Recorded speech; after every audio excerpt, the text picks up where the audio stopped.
Sagan could not have predicted 2021, but what he was trying to tell us. Less than an hour before your meeting with President Xi, you posted on social media that you instructed the, quote, Department of War to start testing our nuclear weapons immediately. What did you mean? Well, we have more nuclear weapons than any other country. I think we should do something about denuclearization. And I did actually discuss that with both President Putin and President Xi. Well, I can tell you we shared it with America, but I can't share it with you. Okay?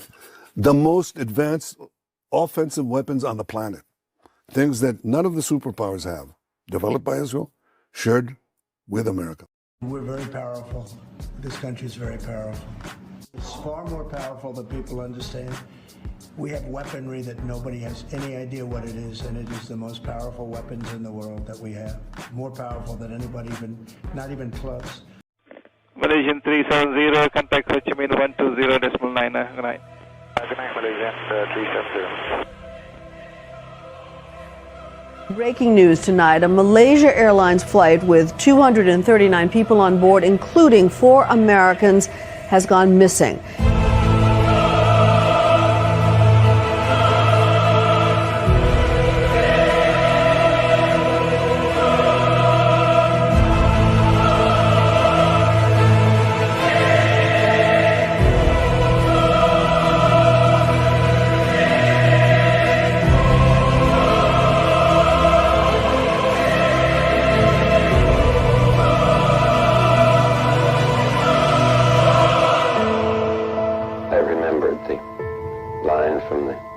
Scripture, the Bhagavad Gita, Vishnu is trying to persuade the prince that he should do his duty, and to impress him takes on his multi-armed form and says, "Now I am become death, the destroyer of worlds." Hey, everybody. Welcome to the live stream, guys. So happy for you guys to be here. TGIF. Thank God it's Friday, everybody. Guys, have an excellent show for you guys today. We are going to be talking about nukes like we've been talking about all week. And we're going to talk a little bit about politics. We're going to dive back into that world, guys. I am doing domain expansion. I'm increasing my knowledge, increasing the topics that I talk about. Just another shout out, guys. Going to be talking to Salvatore Pais, 3:30 Eastern time on Sunday. Talking to U.S. Navy engineer Salvatore Pais and engineer contractor Dave Rossi. 3:30 Eastern time Sunday. Right after this live stream, I will set the link up so that you guys can set your reminders and check it out. Also, guys, the main topic of tonight is going to be the new quantum research centers, new national quantum research centers, because I think we've developed enough knowledge-based, science, physics-based over the last year and a half, 2 years, where now we can understand the significance of these research centers and why it's so important that the United States government is spending over $500 million, to ensure that the United States of America is the world's leader in quantum technologies as well as AI. Couldn't be more important, if you ask me. Okay, where are we starting tonight? Let's recap the week, okay? It was a pretty exciting week, guys. I think that we've shown, in my opinion, more than enough evidence beyond a reasonable doubt, if we were in a court of law, that the United States has figured out space-time manipulation directly tied to thermonuclear weapon research. And I want to address the counter arguments. The number one counter argument that even I have to go research my own. So I think when people are honest about their opinions, when people present good arguments, they should give you pause. You should go, okay, wait, how does this make sense? So the number one argument people have, which is I replied to somebody, they said, there's no way nuclear weapons can be manipulating space-time because it's just a direct conversion of matter into energy. So what does this argument mean? This argument is like saying, okay, I've got this bomb. It's a very heavy bomb.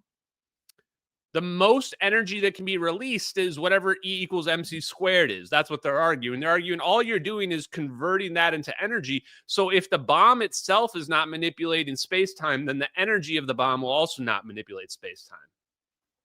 Does that make sense? Let me repeat that. What they're saying is that the original form of the bomb, when it's still in its mass form before we convert it to energy in our thermonuclear explosion, they're saying if its original form doesn't manipulate space-time, then when you convert it to energy, that also won't manipulate space-time. That's a reasonable question, right? It's a reasonable doubt to add. But here's the problem.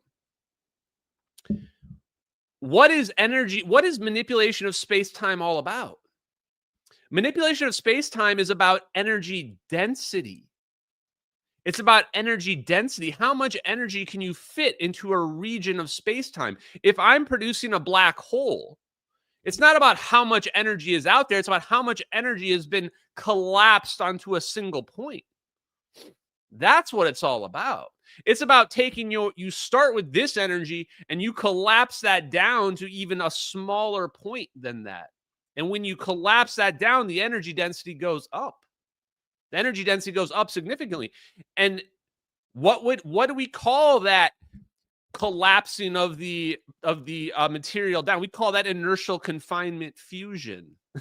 That's literally what inertial confinement fusion is doing. That's why we're imploding the object on itself, because we are increasing the energy density significantly. So it's, to me, I don't know if you guys knew this, but I was doing some more research on this. And Wood and Knuckles and Edward Teller and all those, nuclear engineers, I mean, this seems obvious when I say it, but they are the guys that worked with the highest energy physics experiments that have ever existed. These are the guys that worked on the highest energy physics experiments that ever existed in humanity. If anybody would have figured out manipulation of space-time, it would be these guys. These are the guys that would be the ones that figured it out. It's going to be the nuclear engineers. Those are going to be the ones that are going to be the very first people that are going to hit energy levels that are going to manipulate space-time. They're the ones. Which is why I've gotten so excited about this topic and why we've been digging into it so hard. Because these guys, Teller, Wood, and Oppenheimer, the people of the Manhattan Project and their successors, they literally laid the foundational theory for black hole collapse. Like, when we think about where do these terms like black hole even come from, black hole comes from John Archibald Wheeler. It comes from the people that developed the H-bomb. These physics terms and the theory and the evidence for them all comes from the people that developed thermonuclear weapons. First, second, and third generation. All of these things come from them. So we should not be surprised that these guys figured it out. And if you miss the live streams, I would say here are the big takeaways. John Knuckles, he's the guy that helped develop super efficient, clean hydrogen bombs, third generation thermonuclear weapons. Fourth generation thermonuclear weapons would be like tailored, customized miniature nuclear weapons that their purpose is to teleport a Boeing 777. That's the MH370 videos represent a fourth generation customized thermonuclear weapon. John Knuckles was being called, his ideas were being called science fiction by his colleagues. John Knuckles is the one that started the National Ignition Facility.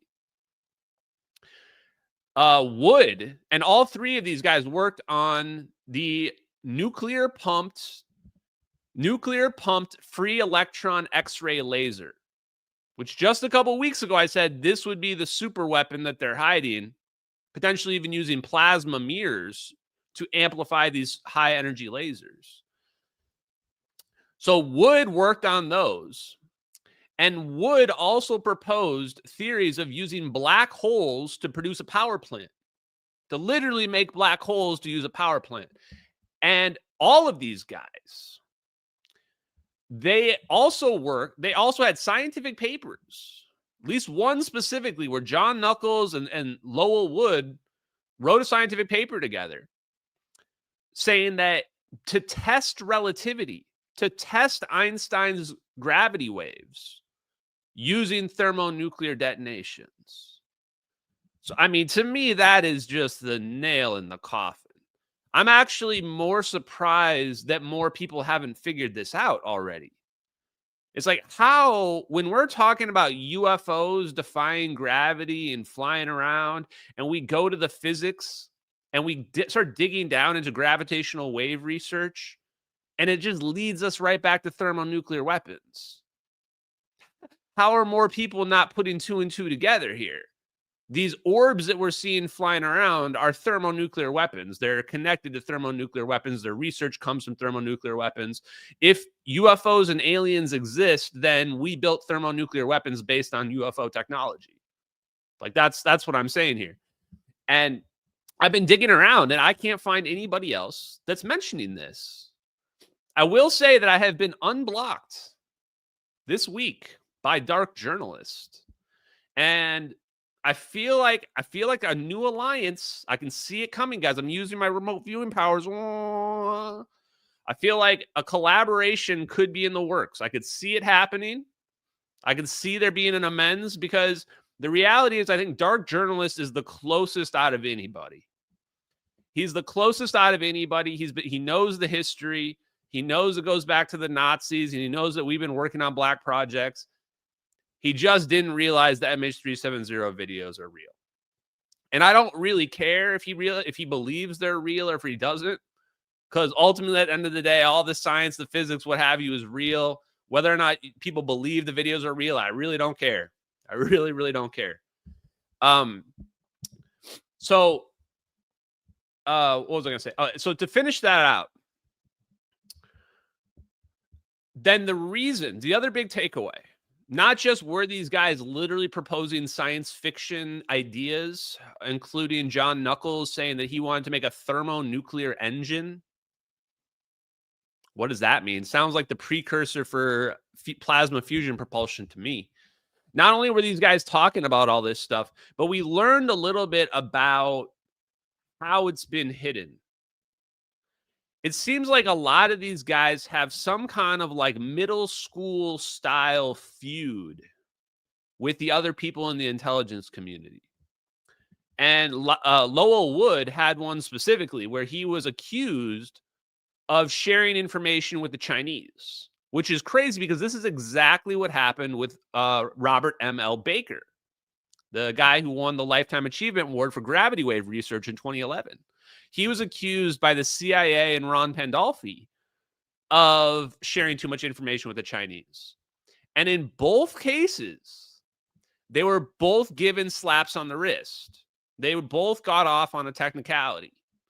In Robert M.L. Baker's case, which Gary Stevenson talks about, they say that the gravitational wave effect that he was speaking about with the Chinese was too weak to be significant. Literally, it was about gravitational waves. I don't think we know the exact thing that Lowell Wood got written up for. It's funny. I even talk about like middle school terminology, like being written up, because that's what it feels like for when you read about these guys. Lowell Wood gets written up because of some equations, and it turns out the equations already existed in a published scientific paper. So he got off on that, but his reputation was still damaged. It's like, oh, your reputation was damaged. So anyway, what does this all mean? What this means is there's literally like a little secret cult. It's just not Illuminati, but there's still like a good old boys club of people that know about this, that know about nuclear weapons research. It's legally classified. It's legally suppressed, legally classified because it falls under the highest secrecy of thermonuclear weapons. And this club, basically, like if you're in the club, you don't want to get kicked out of the club. You don't want to get kicked out of the club, so you don't say anything. And if you do say anything, you're very careful about how far you push it because you don't want the club to kick you out. Because when you're in the club, you are just a level above all the other peasants, all the other sheep, all the other cattle, which is what we are. Myself included. I'm not special. We're all just sheep. And the people that are in the know, like, realize that, guys, put this in perspective. The secret is so well kept that they're not even concerned about it coming out. They're not even, it's even what I'm doing doesn't even threaten them. Even me coming out being like, hey guys, hold on, I'm actually pulling them up. I'm like, hey guys, so it turns out like, you know, this video right here, this is like literally Air Force Gorgon Stare classified military surveillance that nobody's ever seen before. Hello. There's classified military wide area motion imagery surveillance nobody in the public knew even existed.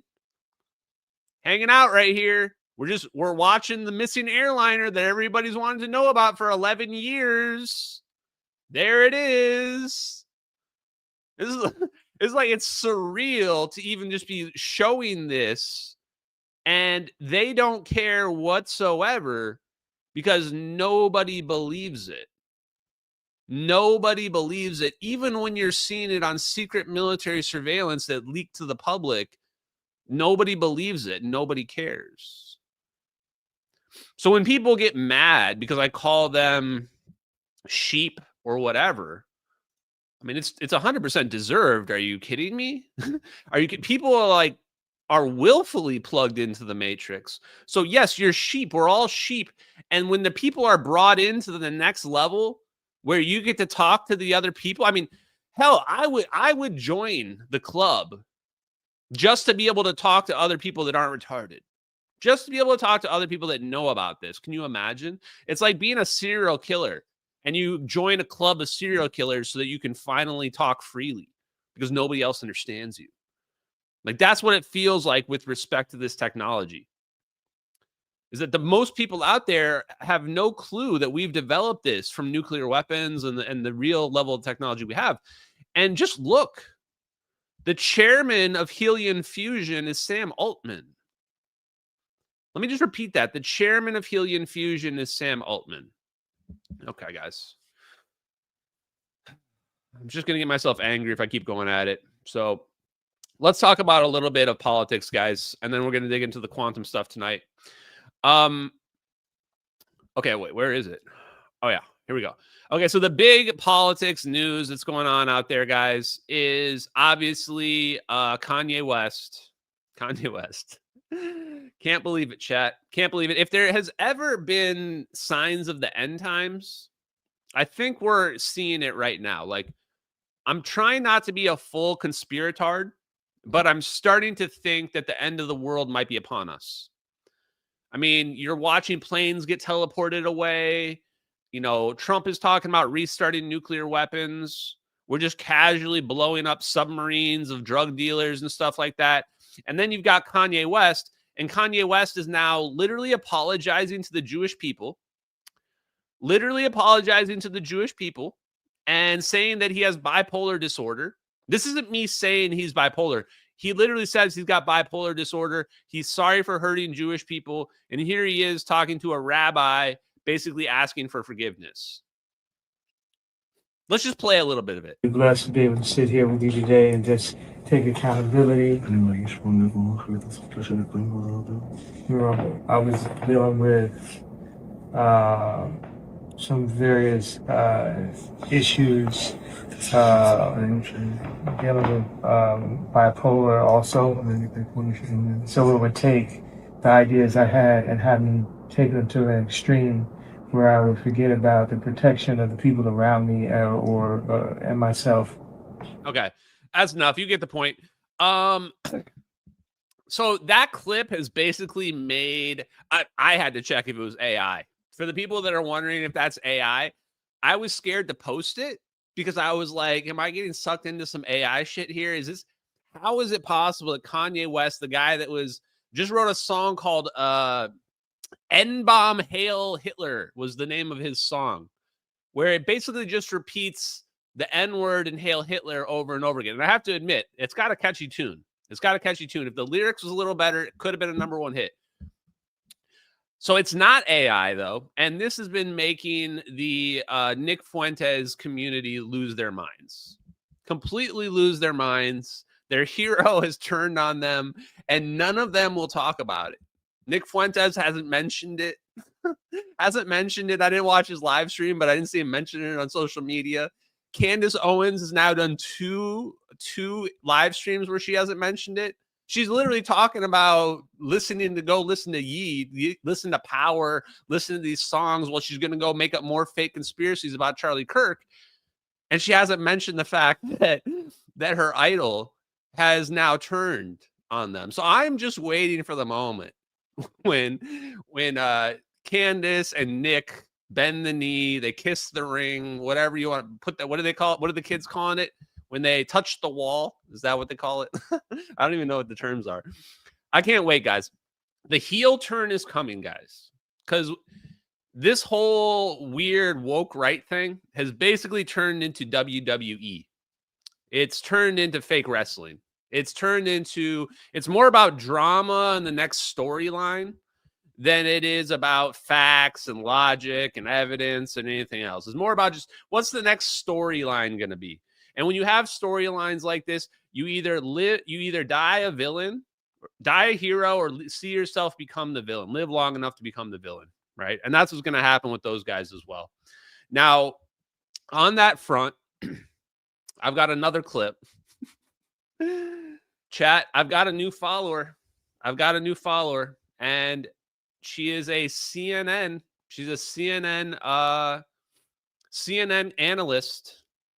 Wait, hold on. New favorite journalist, chat. Ellie Reeve, new favorite journalist. Here you go. If the wine moms are mad at me, I can already feel the angry comments. By the way, I unblocked everybody on YouTube because there was like one dude I couldn't find in the list after searching for 5 times. So the rest of you got lucky, chat. The rest of you got lucky. Here you go. New favorite journalist. She's also, I don't really want to be mean to somebody that just started following me. She just started following me after I replied.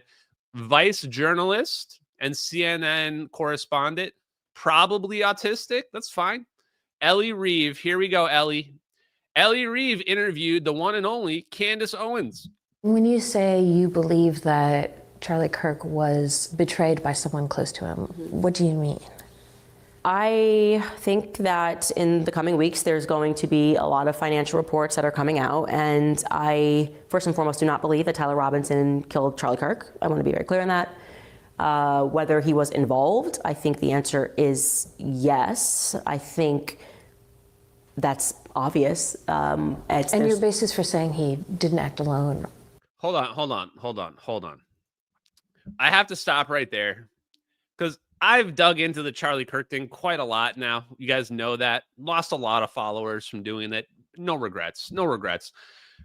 But I want to point out here, she says, I don't think Charlie Kirk did it, but he was involved. All right, I mean, I don't think Tyler Robinson did it, but Tyler Robinson was involved. What?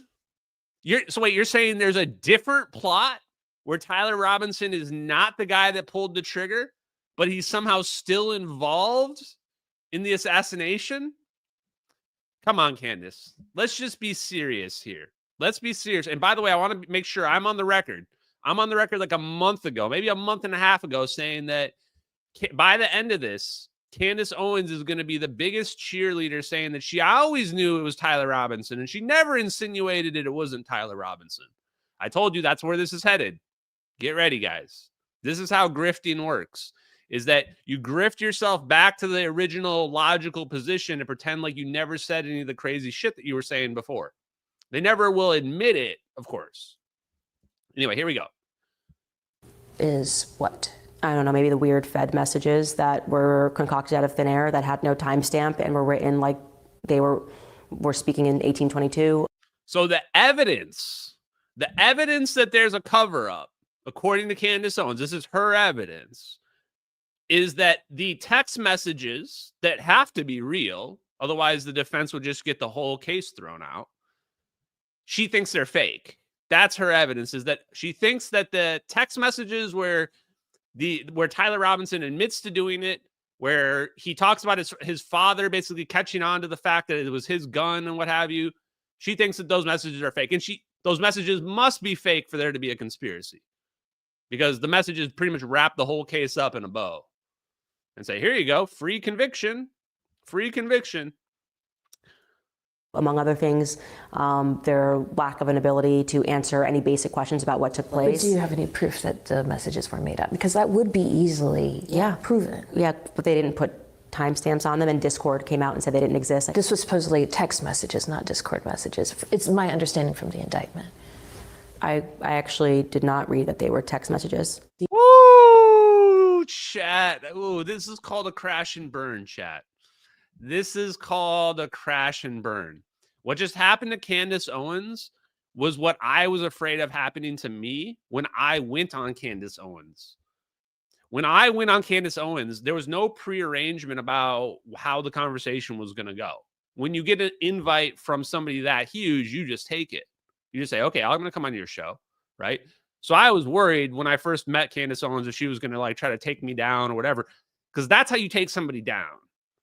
When you go, hey, it turns out I'm not even talking about the Discord messages. I'm talking about the literal text messages that are in the indictment, that are in the charging document, that's like 4 pages long. Like, have you read the charging document? Because I'm getting a strong vibe right now that Candace Owens never even read the charging document, which is pretty important because all of the stuff in the charging document's legally binding. So if any of that evidence is made up, it's an automatic throw the case out type of situation. It's kind of a big no-no to fake evidence. So I called this out a long time ago, 2 months ago now, I called this out. And I got reamed over it by people. People are saying how stupid I am for believing that the text messages are real, for believing that Tyler Robinson really did it. It's really the tunnel Jews and the directed energy weapons and the exploding microphones and the second shooter from the left side. There's no way a bullet could have stopped it, which, by the way, Candace admitted. Candace admitted that somebody leaked her the coroner report, and the bullet did get stopped by Charlie Kirk's neck and probably ricocheted into his body, probably disgusting, probably gross. And I'm horrified that Erica Kirk even had to know about that. Anyway, let's finish this. The indictment calls them text messages. What would it be like the feds are like on a computer, like typing it out back and forth? That's exactly what it is. The feds made up the text messages. But you don't have anyone from like the FBI telling you that, or law enforcement? Leaks. Okay. Yeah. Has anyone leaked to you? And Tyler Robinson has. But has anyone said to you, even off the record, like, yeah, we faked these? I have very strong sources everywhere on both sides. Well, I look forward to seeing the evidence of that. Sure. Because when we keep talking about evidence, it's like, who's going to present that evidence? Like the mainstream media?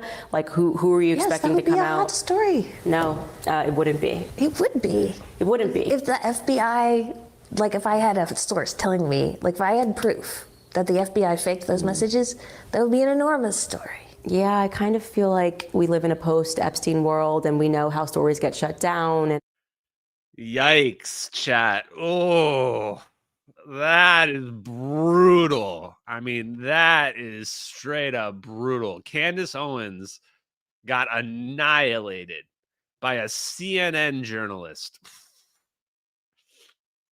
There's no living that one down, guys. There's no living that down. That is, that was hard for me to watch. That was straight up fatality. Perfect fight. What did they say? Perfection. Especially because she used my argument. Did you guys notice that? I actually played the clip. I have the clip on my Twitter where I called this argument out over a month ago, and I say that if the text messages were fake, then the whole case, it would be easy to prove it. It would be super trivial to prove the text messages were fake. The defense would just produce both the phones. They would subpoena the ISP, the telecom. They would produce the logs. There would be some kind of error because they would have to fake all of that. There's no way that can be fake, guys.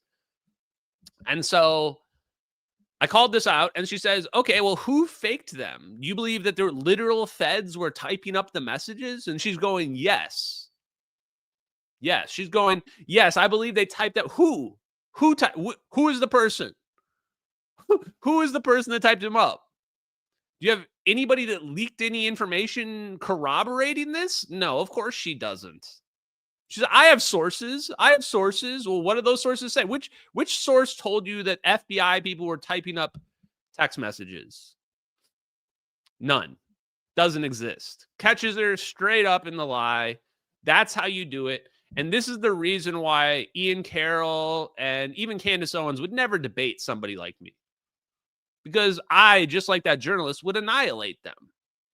I wouldn't do it as politely as she did, but I would completely and totally annihilate them using the same kind of simple, basic arguments and basic questions, because their whole conspiracy stuff falls apart because it's all based on innuendo. None of it's based on any hard evidence. And she immediately, you notice how she throws in there the Epstein thing too?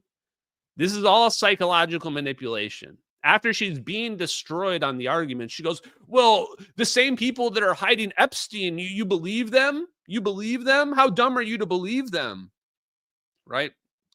We were the ones asking you what your evidence was, and you didn't have any. Kind of a problem. Okay. Enough of that. Okay.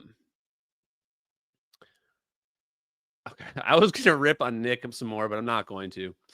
I do think that the whole Kanye thing, though, I mean, that's got to be absolutely devastating to these people, because they base their whole personalities on this idea that Kanye West was the biggest anti-Semite out there ever. And they were doing, hanging out with him, doing live streams with him. They were basically riding his coattails for more popularity. And now he just turned on them, completely turned on them on a dime, didn't say anything, and left them with the bag. Actually wild. I see personally there's an inflection happening. There's a pivot that's happening with this whole weird schizo anti-Israel stuff. You're allowed to be anti-Israel. Nobody's saying that you can't be. The problem that's happening is it's become cool to be anti-Israel now, right? It's become cool to be anti-Israel. It's become what all the cool kids are doing in the club. And when you get to that point, that's how we get to the woke shit. That's how the woke shit happens, chat. And I saw it with the left wing, and I'm seeing it now with the right wing, where it's not so much even about what the arguments are anymore. It's about whether or not you're cool and in the club, or whether or not you're not in the club. And when this happens, usually what happens is that you see this inversion occur, where all of a sudden now people will be like, oh no, this is a psyop. The people that are falling down this cult are the dumb ones, right? And that's what I think has happened. I think you're going to have seen Nick Fuentes peak at this point. I mean, I can see him still getting more popular, but he's not going to rise like he has previously, because too many people are just going to, say, no, I'm not interested in collabing with you because of just all the horrible stuff he said. And what they're going to realize too is that the internet's not real life. The internet's not real life. Is that you can be popular on the internet and nobody in the real world gives one shit about you. I think I first noticed this when if you watch, their influencers will run for Congress, they'll run for Senate, and they have millions of followers. And you would think, well, if they're so popular, they should easily win some local race, right? They should easily win some race. And they don't. And they don't. And the reason why is because broad appeal, national appeal, doesn't matter when it comes down to the brass taxes. The people that are working the 9-to-5s, they're not sitting there on the internet caring about the Israel-Palestine conflict. They got bigger problems in their lives, man. They got bigger problems, and those are the last things that they're voting on. Those issues are just not non-issues when it comes to voting for 99.9% of people out there. Okay, let's get to some other news of slightly less political front. First, little true crime interaction here. And hey, John Glock and everybody in the pill chat, nice to see you guys out there. Nice to see you. Wait, this is gone? Oh, no. Okay, I guess I have to delete my post now, chat. Okay, well, there was supposedly an active shooter. Maybe it was fake. There was supposedly an active shooter at the Lockheed Martin Skunk Works. And I thought that was interesting because Lockheed Martin Skunk Works can't be that huge of a place, and they might be working on some really interesting technology down there. So any time where there might be an active shooter, I thought, wow, that kind of want to know more about that. Was that just a workplace dispute, or did somebody have a little too much to think one day and decide to go off the reservation? But it looks like that got deleted, so that might have been fake. If it was, I apologize. I didn't mean to mislead people. I just posted though in the last hour. Oh crap! I forgot about one important thing on the nukes front. Okay, so let's go back to this real quick. It's gonna be a little disjointed, but on the nukes, I wanted to point out. Oh, actually, no, this will be good. I'm gonna play this clip of Jason Giorgiani here. Jason Giorgiani, since we were talking about the Israel situation. I'm not sure I fully agree with this because I'm trying to avoid getting into this culture war stuff about, Israel, Jews are bad or Muslims are bad, and trying to stay away from being, too extreme on one way or the other. But I think I do agree with this general view that Jason Giorgiani posts that says you have to think long term. Think long term. Think future of humanity. Islam is going to overwhelm in just terms of just numbers in the next 50 years. They're just breeding a lot faster. Islam's spreading a lot faster. And we're not saying that we're going to stop it. We're not saying we're going to stop certain religions or anything like that. But they might be saying that behind the scenes. Because imagine you have an AI algorithm. Imagine you have an AI that's telling you the future. What is it going to be telling you? The things that it's going to be telling you is it's going to be telling you what are the trends. It's going to be looking at trends, and it's going to be extrapolating those trends to tell you what will most likely occur. And I do fear a world in which the majority is Islam, because I think that what they will do, like anybody would do, like anybody who gets in power does, is power corrupts. And the thing about Islam that scares me is that they don't have tolerance for other religions. It's like the one thing they're famous for is not having tolerance of any other religions, and also having no tolerance of disrespecting their savior Muhammad. Anybody who disrespects the savior Muhammad, you will hear many, many believers say they should be put to death. Put to death. That's the punishment. If you are an infidel, you are put to death. And there's no way this planet will survive with the type of fourth generation thermonuclear weapons that we have and beyond. We have no way of beating that.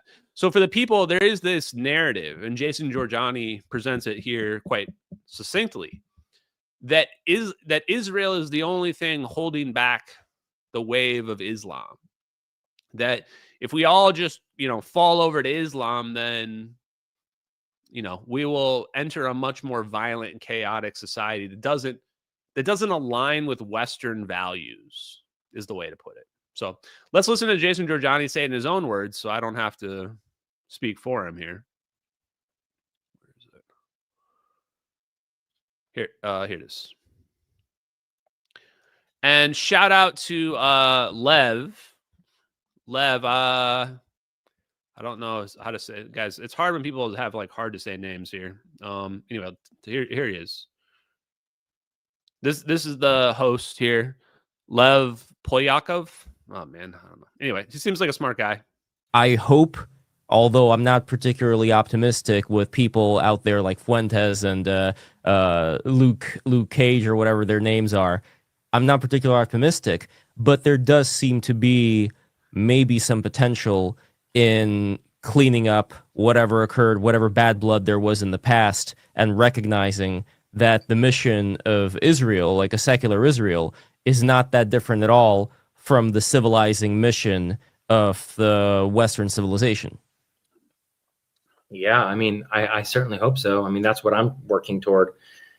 If the West knew what was good for it, Westerners knew what was good for them, they would realize that Israel is the canary in the coal mine, and Israel is frankly, it's the first and last line of defense against the Islamic world. Because if Israel falls, I don't see the political will in Europe, or even, frankly, I'm sorry to say, in this country, to really stop the rise of a global Islamic caliphate. I don't see it. What stands between us and a global Islamic caliphate, by the way, the demography shows that we will have a Muslim majority on earth by the year 2075. Okay? So the only thing standing between us and a global Islamic caliphate are 300 Israeli nuclear warheads. Interesting. That's the kind of geopolitical analysis that at least makes me think. At least makes me think in my head. And what he says is about, the Western values. He says that's the real issue. Is it doesn't align with Western values. You require women to wear burqas. Age of consent way lower. We would consider a lot of the age of consent to be pedophilia. Forced marriages, child marriages, infidels, executions, blasphemy. All of these things being met with punishment of death. It just doesn't align. Simple as that. It doesn't align with our values and doesn't align with thermonuclear weapons either. Doesn't align with thermonuclear weapons. We don't last. We don't last if they have that technology, and we do too. It's just going to be the end of the world. And sorry, what did he also say there? I forget the main point. Let me go back to this. In the coal mine, and Israel is frankly, it's the first and last line of defense against the Islamic world. Because if Israel falls, I don't see the political will. Oh, yeah, the political will. We don't have the political will. We definitely don't have it in the United States. Because if you look at it, you look at what's happened in Gaza, obviously it's horrible. War is hell. There's no getting around that. My view is, what do you want? You want to try to change war? Good luck, man. War has never changed, and war never changes. But if you look at what's been happening there, I guess the contrarian position would be that it's a necessary evil. Because if you allow that to grow and fester, you're going to see more October 7th attacks. And the argument Jason Giorgiani is making is that the reason why you're not seeing more Islamic attacks in America is because they're focused on Israel, and Israel is basically holding them back. But if we were to allow them to overwhelm Israel, the next enemy they're going to be coming for is us. We're the next enemy. And I do believe this. I do believe that if Israel was not the topic, then the same people that are on the woke right that hate Israel, they would all be leftists. They would all be leftists. They would all be Democrats. And they would be coming right after us. The neocons, the warmongers, whatever. We're next on the list, right? There's always got to be a new enemy. And then Christianity is definitely next on the list as well. Right after they take out the Jews, Christianity is going to be next. And you may be saying, no way Christianity can be next. Go take a look at Nigeria. Go take a look at the mass executions of Christian tribal camps that are happening in Africa. And you tell me, nah, that could never happen over here. The thing I learned from 9/11, is that atrocities, terrorist attacks, they can happen here. And we just are oblivious to it. And when it happens, we don't even think it's real because we feel like we're invincible, but we're not invincible. So this is where my moral compass currently stands, is that my moral compass tells me it may be a horrible necessity that Israel pushes back on Islam in that region of the world to delay that from coming for us next. And I will throw a bone to the the anti-Israel crowd that says, they say all the wars in the Middle East happen because of Israel. I think they're right for the wrong reasons. Why did we take out Iraq? Why did we take out Syria? Why did we take out Afghanistan? And then why did we come back again and take out ISIS? We actually had to take out Syria and Iraq twice. Because we took it out one time, and then we let the power vacuum get sucked in by ISIS caliphate. And so then we had to go take them out again. Why did we do all that? We did. What's the common denominator? on all these random countries, basically like third world countries in the desert. Why? Islam. Islam is the thing that connects them all of them, right? So I do think we are absolutely helping Israel because we're taking out their mortal enemies all around them. We're definitely helping them. But were they directing us to do it? That's a little bit more, that's where I'm much more skeptical. But I would be more inclined to believe that an AI told us that if we don't take those countries out, that the world will be covered with Islam and jihad. That I would be willing to believe. I mean, it's crazy, but willing to believe it. Okay, let's talk a little bit more about science, guys, and then we're going to end a little early today. 2 more things. Oh, so on that same front, talking about going back to thermonuclear weapons, one of the things that John Knuckles spoke about in his, I don't know if it was an autobiography or what was it, talking about his history, is he talks about how he was trying to increase the gain, which obviously was something related to efficiency. But I didn't really realize exactly what that meant until I was doing a deep dive earlier. And what he means in increasing the gain is increasing the coefficient of performance. So, and it's interesting that he would use the term gain here because what we're talking about here is amplifying energy. So again, going back to the whole issue of thermonuclear weapons, the reason why conventionally we don't think thermonuclear weapons can manipulate space-time is if I have a big bowling ball in front of me, that bowling ball is not manipulating space-time in a significant sense. So if I turn it into energy, you would also say it's not going to manipulate space-time because I just turned it into energy. But what if I turn it into energy and then also collapse it? What if I turn it into energy and then collapse it down to a small point? Now I've increased the energy density using the same amount of initial energy. And that collapsing, that implosion is exactly what inertial confinement fusion is. That's what inertial confinement fusion is doing. So John Knuckles was trying to increase the gain. He was trying to make the nuclear weapons more powerful. He was trying to minimize the amount of input energy and maximize the amount of output energy. The exact same thing that fusion companies like Helium Fusion are trying to do right now. The exact same thing, just in a different context, making an explosion versus harness that energy for practical use. So when you're trying to increase the gain, we can get our Q factor over 1. And what the National Ignition Facility, which was literally started by John Knuckles, what they're trying to do is they're trying to achieve a Q factor of 10. Q factor of 10 meaning 10 times the amount of output over input. And this is important because we're also trying to increase the amount of fusion reactions that occur.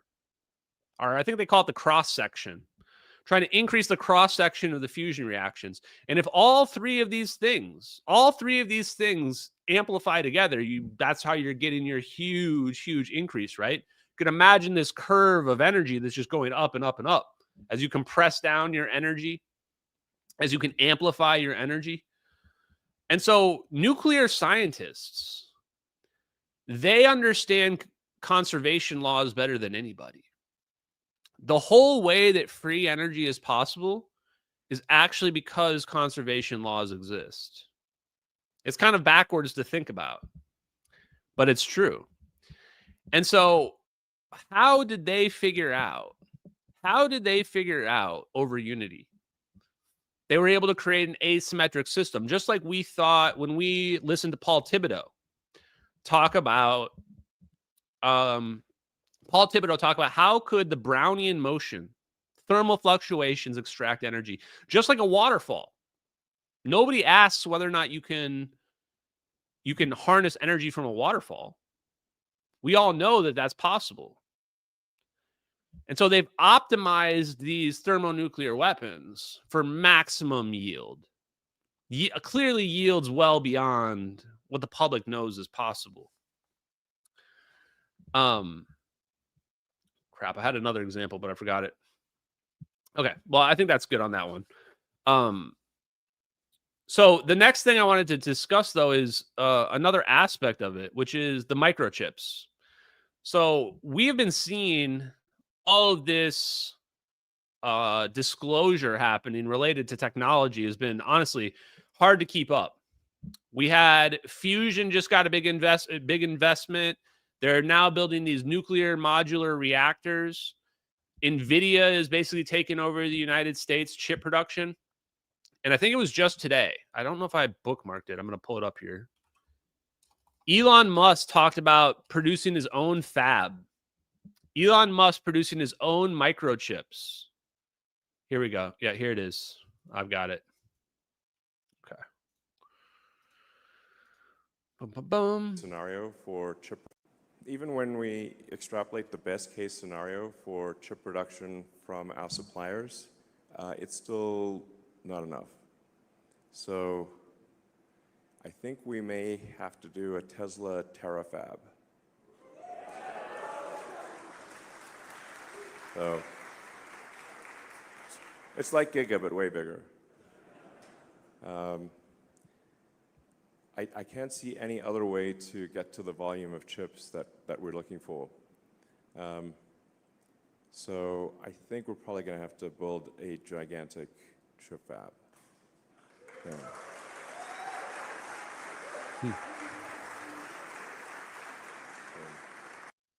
Whoops.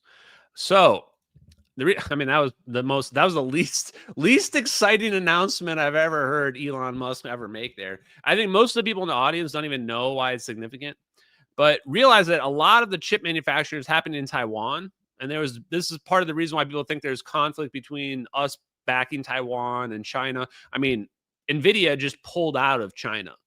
NVIDIA went from 95% market share in China to zero. Why do you think they have zero market share? Because the United States government doesn't let them deal with China. We're literally in a trade war over microchips. So Elon Musk getting involved in the microchip game, bravo. I'm just surprised he didn't get involved earlier. I want to have a microchip. I want to have a fab lab company because that's where the future is, obviously. And then the question is, well, what kind of fabs are you going to do? It's a very complicated process, by the way. Very complicated. I think X-ray or UV fabrication is one of the leading methods right now. But obviously the future of fab lab production is molecular scale manufacturing, atomic scale manufacturing, where you can actually shoot one atom at a time, right? Can you imagine a machine shooting one atom at a time, building something like a 3D printing it, but on the tiniest scales possible? That will be coming eventually. That's what Charles Chase is literally working on.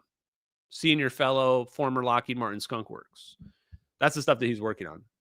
So Elon Musk getting involved in that, I think, is just pretty interesting. Now, the big thing for tonight, guys, the main topic, and thank you, Levi, I appreciate you. We'll come back to that in a second, is the new quantum labs. So not only has the United States been investing in fusion research, not only have we been pushing now to be the leaders of AI, we want to win fusion race, but they also just opened 5 new labs, or I couldn't really tell the full context. We'll read through it here. 5 labs that are now going to be heavily funded for specifically quantum research, which is amazing because all of the technologies we've been talking about are quote unquote quantum technologies. I would even say that the thermal sampling unit that the X-Tropic guys are working on, it's a quantum chip as well. They're just calling it something else for branding purposes, in my opinion. Don't at me. Here we go. Energy Department announces $625 million to advance the next phase of National Quantum Information Science Research Centers. So new funding here. The renewal of the DOE's National Quantum Information Science Research Centers advances President Trump's directive to restore American leadership in quantum science and technology. The DOE is aligning its quantum research enterprise with national priorities, focusing resources on advancing critical R&D across the American QIS. That's what we're calling these. Okay, so these things are called QIS. Strengthening the quantum innovation ecosystem, accelerating discoveries that power next-generation technologies, and securing American leadership in quantum computing hardware and applications. Now, guys, once again, the apartments in the skyrise in Always Right About Everything City are filling up very quickly. This is not something you want to be on the wrong side of. We are spending over $500 million pumping that into quantum technologies for good reason. Because we know these technologies work. The Department of Energy already knows they work. The military already knows they work. We wouldn't be pumping $500 million into something like this if it was just a wild goose chase. This isn't just like one lab. This is like 5 labs. This to me is so significant because this is like how do governments battle over information and technology? This is how. We say, we're going to invest a bunch of money in this technology that's kind of like cutting edge that people aren't really, that the public isn't really investing in because they don't know it's real. There's afraid that there's risk associated with it. So let's read a little bit more. President Trump positioned America to lead the world in quantum science and technology, and today a new frontier of scientific discovery lies before us. Breakthroughs in QIS have the potential to revolutionize the way we sense, communicate, compute, sparking entirely new technologies and industries.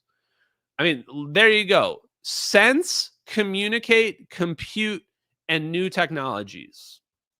Quantum sensors, quantum computing, quantum communications, and teleportation too. And we'll just throw a little teleportation in there as well, guys. I mean, the things that they even call out here are pretty specific. The renewal of the DOE's National Quantum Information Science Research Centers will empower America to secure our advantage in pioneering the next generation of scientific and engineering advancements needed for this technology. Okay, we're going to get to what these are here in just a second. But right before we get to that, I do have to point out the massive disconnect between people not being paid SNAP benefits to eat, to feed themselves. Meanwhile, we're spending $500 million on super advanced quantum research. Just goes to show, like, we are slaves and there is no equality in this world. So if you want to free yourself from the chains that bind you, then you better start teaching yourself science and physics. You better start teaching yourself. Okay, so the point of these research centers is to support fundamental science with disruptive potential across quantum computing, simulation, networking, and sensing, develop unique tools, equipment, instrumentation that unlock transformative quantum technologies, advance quantum technology through application to the DOE's most pressing scientific and national security challenge areas. Hint, hint, national security. Establishes community resources, workforce opportunities, and industry partnerships. Okay, that's just some bullshit stuff. So here's the new centers. Okay. Co-Design Center for Quantum Advantage. They've got special acronyms. The government loves their damn acronyms, chat. C2QA. This is at Brookhaven. So it looks like each lab has been connected to an existing DOE lab. So, of course, it's happening all at DOE laboratories. I should have known. Fell for it again, award chat. Fell for it again. Thought that this money might be going to, third-party businesses. Nope. Fell for it again. Going straight back to the DOE labs. There it is. Okay, Brookhaven will advance quantum computing and sensing by improving materials using superconducting and plasma-grown diamond-based quantum devices. Okay, chat. What?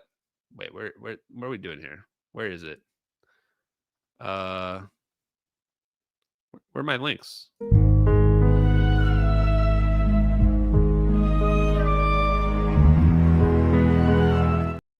Chat, they said the magic word, chat. They said it right there. Improving using materials used in superconducting, plasma-grown, diamond-based quantum devices. Yeah, okay. I'm interested in that. I'm interested in that. So we know all about superconducting plasma-grown devices. I don't know about all of that, but it does say developing modular approaches for superconducting and neutral atom systems. So yes, this one's really interesting. Put Brookhaven on the list, guys. Put Brookhaven on the list of national labs that we have to be following very closely. Next one, superconducting quantum materials and systems center. I'm already excited. SQMS. Sounds like some B&D,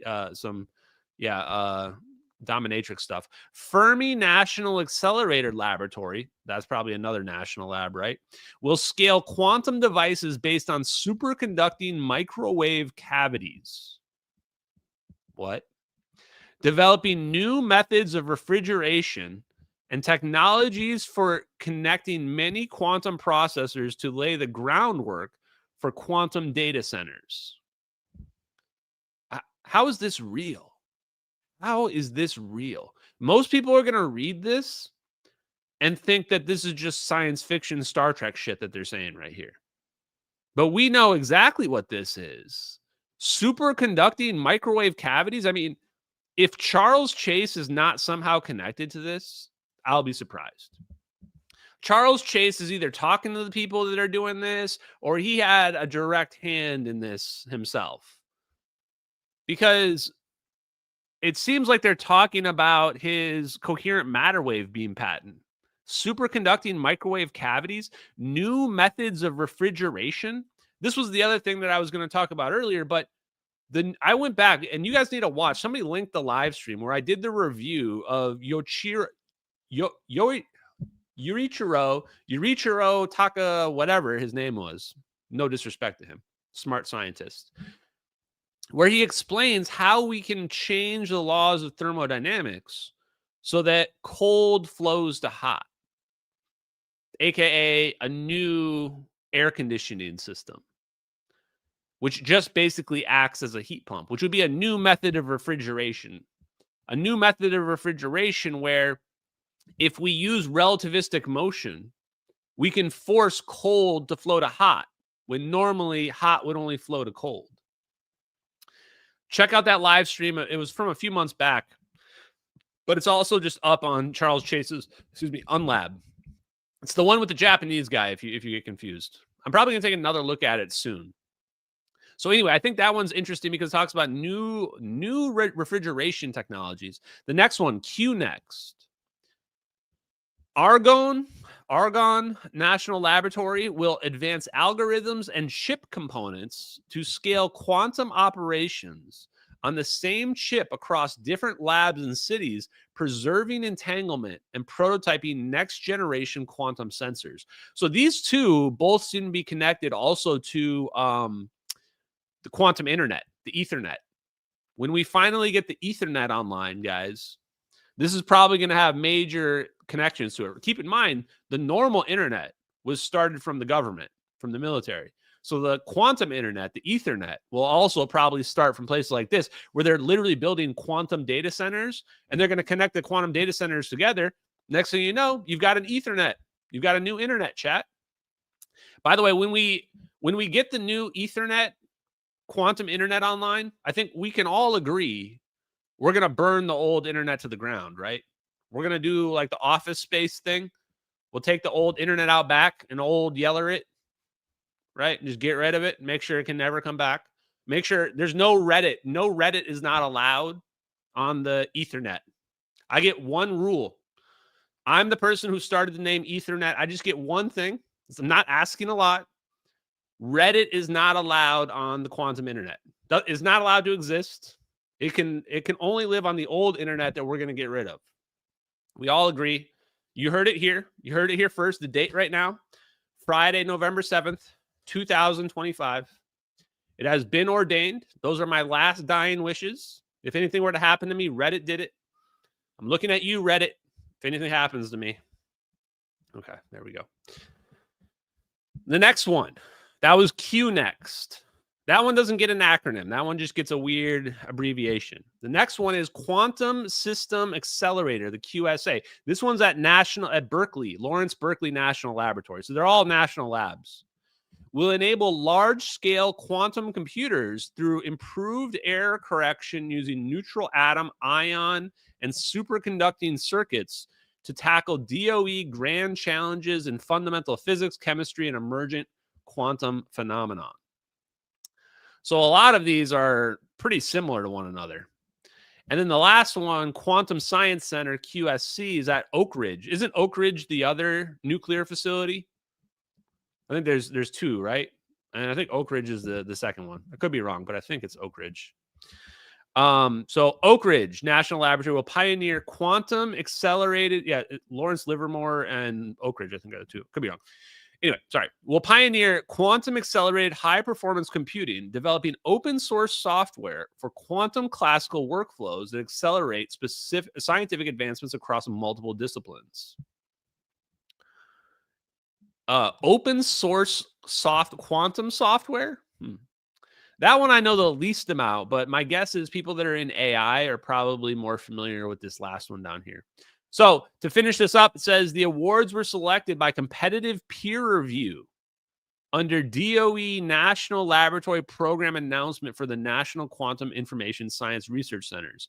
Total funding is $625 million for awards lasting up to 5 years, with $125 million designated for 2025. Wow. So my last thoughts on this were, holy crap, how do I get in on this? Did you guys see that movie War Dogs? Where I'm pretty sure the whole premise is they like figure out how to finagle the government, the military's like bidding system, and then they just basically buy the guns and resell them for a profit.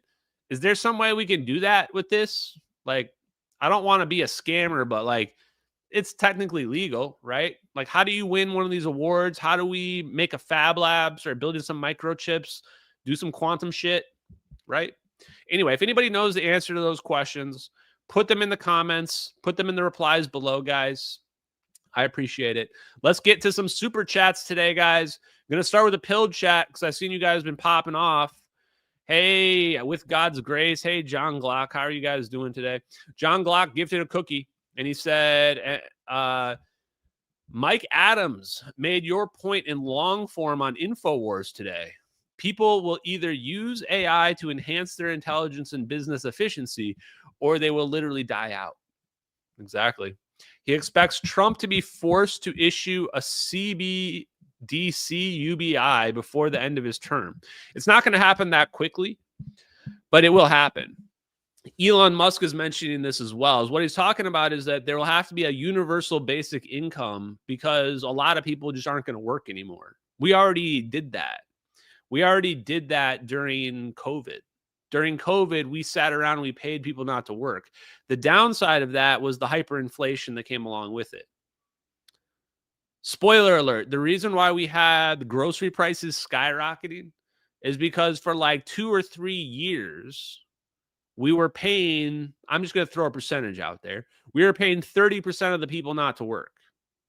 How does a functioning economy, how does an economy function when you pay 30 to 40% of the people to stay home and not do anything? I mean, this is a real question because this is really going to happen to us in the future. What do we do when there's no scarcity? How does a capitalistic society function when people don't have to work? And you want to know the scariest point? Here's the scariest point. This is for you, John. These are great questions, by the way, John Glock. How many people would choose to take UBI just so they don't have to do anything? What percentage of people do you think would willfully choose to enslave themselves and say, I'm just going to take UBI and play video games all day for the rest of my life? I bet you it's a huge percentage. I bet it's at least 50%. At least 50% would basically plug themselves into the matrix for their whole life and be like, I'm good with this. This is fine. I'll take my UBI and let the AIs do everything. A large percentage, right? You guys are getting it. See, these are the reasons why I'm talking about politics. Because all of these technologies, the future of these technologies, They are going to shape the political discussions to come. And they're already here. It's not going to happen in the next 3 years, but it's happening. The moment fusion happens and we are producing over unity and those efficiencies just keep increasing, and our AIs and our robots and our androids are doing more and more of our jobs, those discussions are going to be coming sooner rather than later. And it's going to be in our lifetimes. We collectively, most of us are young enough that this stuff's happening. It's going to be happening in the next 10, 20 years. It's not going to be happening in the next 3 years, but by 2050, could be. Great question there. John Glock. Good question on that one, John Glock. And thank you. Hey, everybody else in the pill chat. I don't know. I can't say your name, but he also said, Bob Greenyer fractal toroidal moment. Thank you for introducing him to my awareness. And then Raising Kayne also gifted the cookie as well.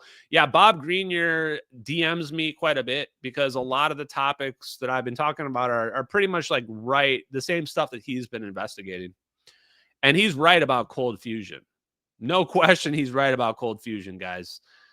Like, I think that the thing about cold fusion was they figured out resonance was a huge factor in fusion, and that is specifically classified under thermonuclear weapons. That's the reason why cold fusion had to be shut down. And it sucks because cold fusion is real, but it's also a bit of a misnomer, and we were set back like 30 years from them suppressing cold fusion, when we should have had all this low energy nuclear reaction research happening for the last 30 years. But they made cold fusion into this taboo word, and therefore we had very little funding and research for it. We could have figured out aneutronic fusion back in the year 2000, right? 25 years ago. So as fusion comes online, that's when I think you're going to see this political question of universal basic income and how many, and really people selecting themselves to not work anymore. And you'll probably see the right-wing conservatives go after this and go, you know, what is conservatism if nobody really even has to take care of themselves? Like, nobody has to take care of themselves anymore. Nobody has to work anymore. Where does conservatism go? I can tell where liberalism goes, to a pretty dark place. It'll be interesting to see. Super chats. Levi, implosion, compression, Casimir effect, all ratios of phi, 1.618. Randall Carlson connection. Here's what I will say. I've been emailing with Randall Mills, actually, of Brilliant Light Power, because I'm as convinced as you can get at this point that Randall Mills figured it out, but he has the wrong interpretation. Or maybe his interpretation is even correct, actually. I don't know. It's just his interpretation is different, though, I think, than what classical physics and people like Hal Puthoff and what have you are saying. But Randall Mills has discovered that there is a 0-point energy and that the ground state, the ocean, is not the bottom. And Randall Mills has figured out that the hydrogen atom can dip down below the ground state. And when you do this, you release energy, right? Because of conservation. Conservation must hold. So if you dip down below the ground state, that energy must be getting released somewhere. And then the energy will flood back in. So I've been emailing with him, and I don't know. I'm basically just in the ear of anybody that will listen. And I want to see what their impressions are. My understanding is Randall Mills doesn't think that the military and the government could have figured this stuff out, which it's going to be a wake-up call for a lot of people. That's why they were able to keep it secret for so long, is that a lot of people didn't believe that it could be kept hidden. If you have any last questions, by the way, before I do this last super chat, go ahead and put them in the comments here, and then I will address the non-super chat questions, because I don't need to do only super chat questions. Sam Fisher, though, says, with these new fusion power plants and quantum coming online, do you think that ICS OT systems will need to be hardened so that we don't get hit with another Stuxnet type of event? Yeah, absolutely. So does information, assume that means information security, basically. I can tell from the context. especially fusion power, but I think they're only going to allow us to have fusion technologies that are not a national security threat. I mean, the fusion power plants will have armed guards at them for sure, but the bigger threat is something like Stuxnet, which is able to attack air-gapped systems. And with quantum technologies, that all becomes possible. You don't even having your own internal intranet that's not connected to the web, you're still vulnerable. You can still be invaded remotely using quantum technologies. And I'm sure the CIA and the intelligence community already have stuff like that. So absolutely, with these new data centers, with these new fusion technologies, I think the question becomes, how much does the government have to be involved from a national security standpoint? In fact, this is probably the last topic that I'm going to mention here, and I'll take a look if there's any other questions in the chat, is that and I'll mention this Atlas thing here in a second as well.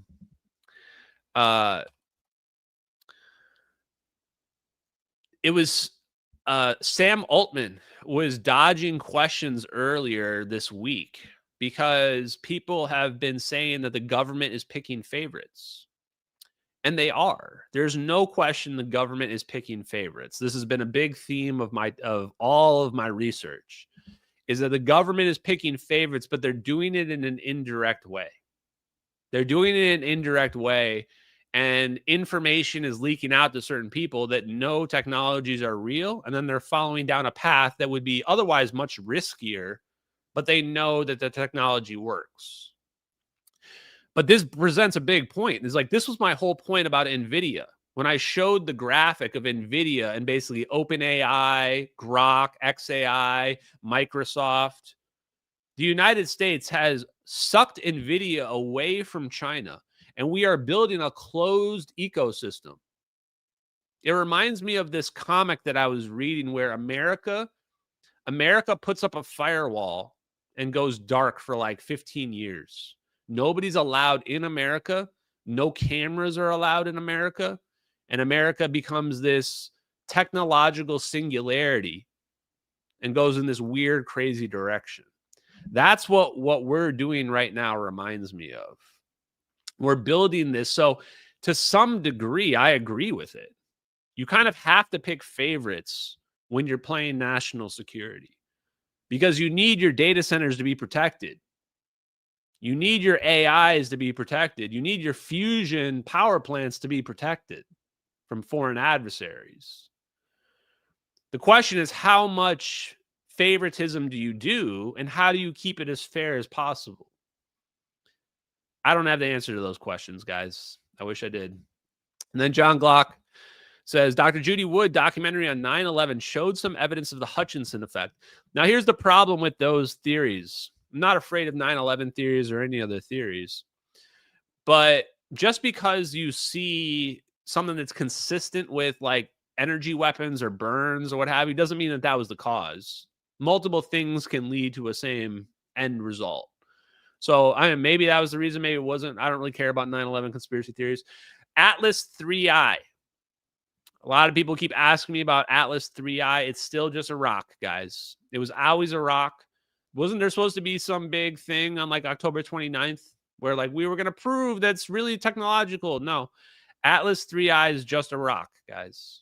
The bad news is Atlas 3I was always just a rock. The good news is we have technologies that are better than rock technology. Turns out space rock technology is actually pretty obsolete, everybody. Turns out the aliens don't fly around on space rocks. If the aliens were flying around on space rocks, that would be very disappointing. That would be very disappointing because I expected so much more from the aliens. I really did, truthfully. But the good news is the aliens are not flying around on space rocks. Now that you've got me thinking about that, what were the other topics that people always ask me about? What happened to the tail? Guys, you're doing the conspiratard thing. What do you mean what happened to the tail, chat? Show the evidence first. Okay? Because people tried to claim there was no tail and then there was a tail. Right? I think that what's happening is you guys are playing a game of telephone and people are throwing claims out there. and people are taking them at face value without any actual evidence for them.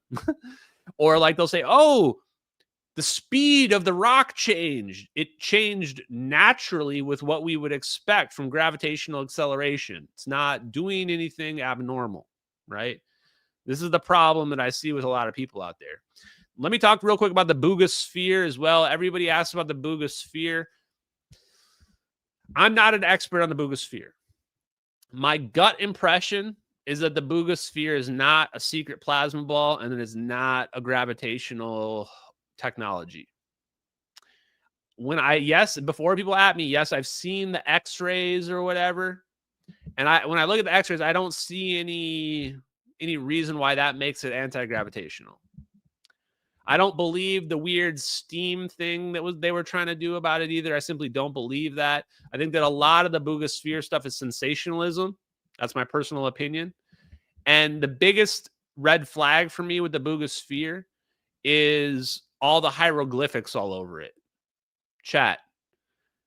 The defense contractors and what have you, they don't care about putting weird hieroglyphics on their technologies. I guarantee you there's not weird hieroglyphics written all over the MH370 orbs.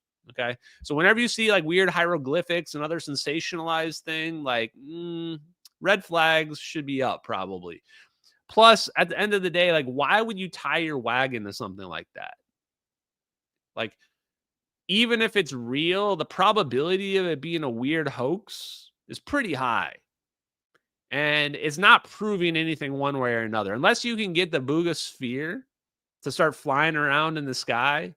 Like if somebody shot the Boogosphere with a microwave and it like turned into plasma and started floating, I'd be convinced. I would be convinced 100%, right? That would be like, okay, you made it do something, but it's just a ball. It's just a metal ball. Be like, oh, but it can fly, but you can't make it fly, right? So that's my opinion on the Boogosphere. Could be wrong. That's just what it is. Take it what it is, guys. And then John Glock has one quick follow-up as well. Gives another cookie.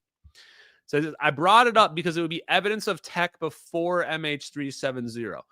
Yeah, I think that's fair. With respect to the directed energy claims around 9/11, people were pushing on me hard about that because a lot of people have the same opinion. But the truth is, yes, of course we had this technology, at least the basis for this technology before 9/11. I doubt that we had the plasma orb technology on 9/11 because we would have used it on the planes. We would have used it on the planes that were crashing into buildings, crashing into the Pentagon. We would have definitely used it on the ones that were crashing into the Pentagon at a minimum. Don't at me at conspiracy theorists. Okay. Any other last questions? Have I read the recent 3i Atlas publication? No, I haven't.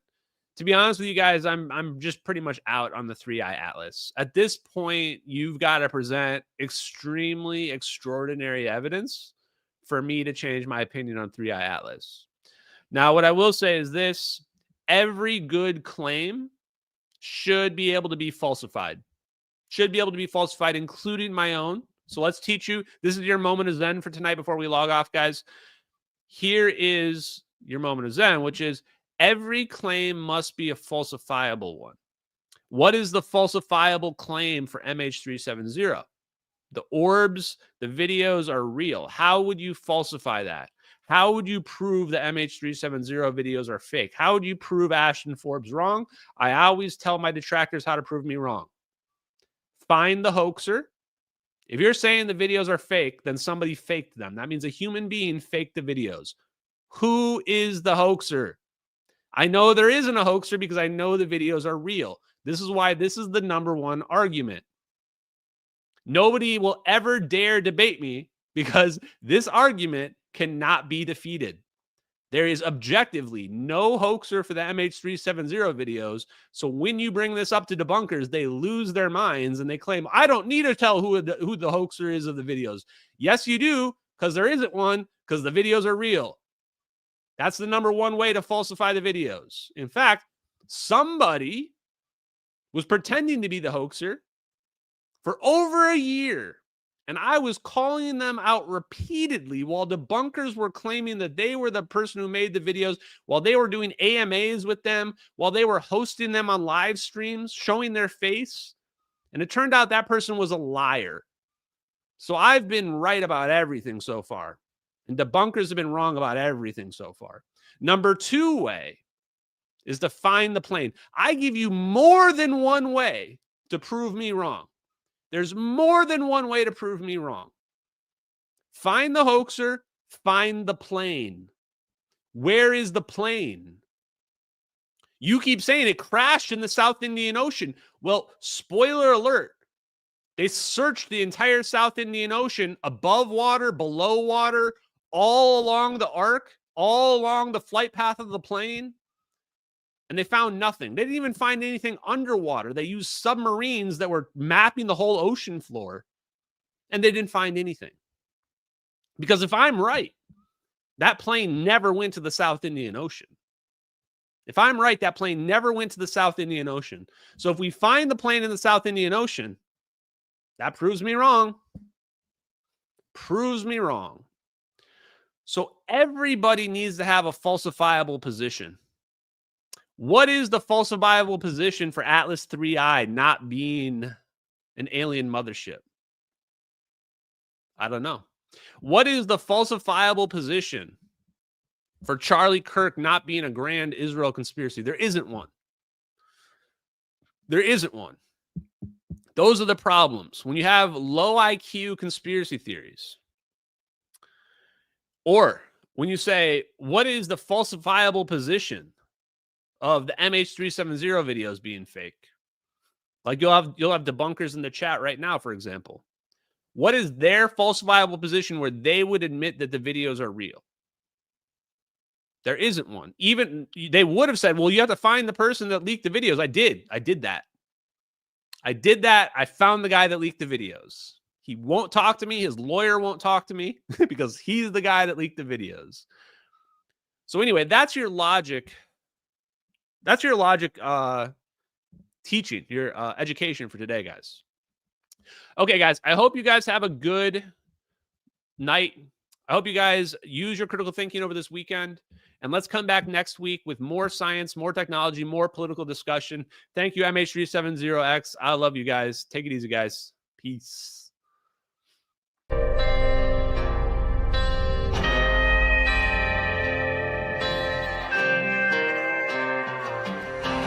Out in the fields where the skies are wide, talking about a journey through the cosmic ride. Einstein and Thorne, they set the stage for a trip through time across the space age. Wormholes connect distant points in space, traversable paths to a far-off place. No black holes pull, no crushing weight, just a cosmic tunnel to a distant gate. Talking wormholes, stargates, negative energy, travel through the cosmos, it's our destiny. MH370, where did it go? Bowling 777 through a wormhole flow. We're talking wormholes, stargates, negative energy, travel through the cosmos, it's our destiny. MH370, where did it go? Bowling 777 through a wormhole flow.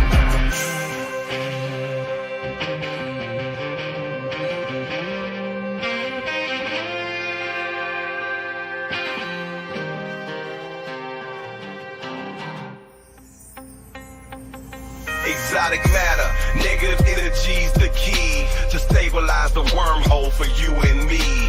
Quantum vacuum squeezed so tight, creating conditions for this wondrous flight. Static fields and lasers in the lab they play, generating forces in a new kind of way.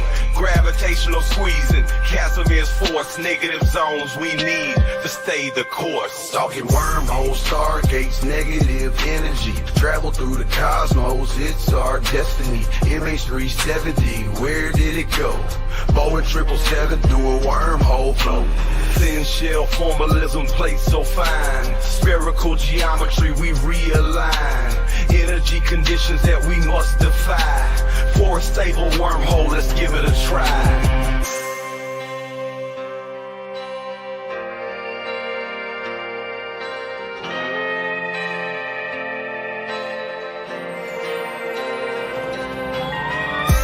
Forces balancing the plates, creating the throat, open the gates, from Earth to the stars in a single bound, a shortcut through space profound. Engineers and dreamers hold the key to future worlds and what we could be. With science in hand, we forge ahead through the cosmic paths that we now tread.